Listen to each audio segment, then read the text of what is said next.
Lift him up, May 31. Teachers to uphold God's law. The law of the Lord is perfect, converting the soul. Wherever Ezra labored, there sprang up a revival in the study of the Holy Scriptures. Teachers were appointed to instruct the people. The law of the Lord was exalted and made honorable. The books of the prophets were searched, and the passages foretelling the coming of the Messiah brought hope and comfort to many a sad and weary heart. More than 2,000 years have passed since Ezra prepared his heart to seek the law of the Lord and to do it. Yet the lapse of time has not lessened the influence of his pious example. Through the centuries, the record of his life of consecration has inspired many with a determination to seek the law of the Lord and to do it. Ezra's motives were high and holy. In all that he did, he was actuated by a deep love for souls. The compassion and tenderness that he revealed toward those who had sinned, either willfully or through ignorance, should be an object lesson to all who seek to bring about reforms. The servants of God are to be as firm as a rock where right principles are involved, and yet, withal, they are to manifest sympathy and forbearance. Like Ezra, they are to teach transgressors the way of life by inculcating principles that are the foundation of all right doing.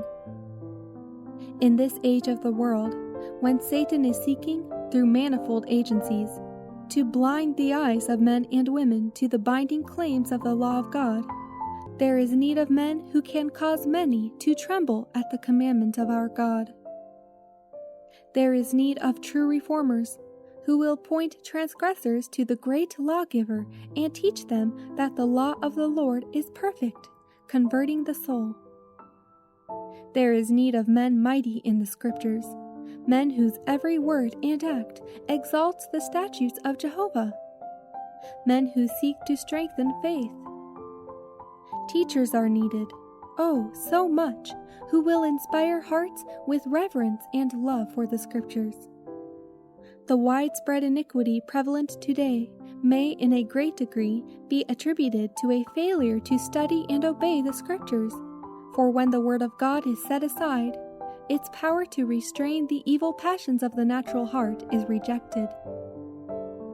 In the last days of this earth's history, the voice that spoke from Sinai is still declaring, "Thou shalt have no other gods before me." Man has set his will against the will of God, but he cannot silence the word of command.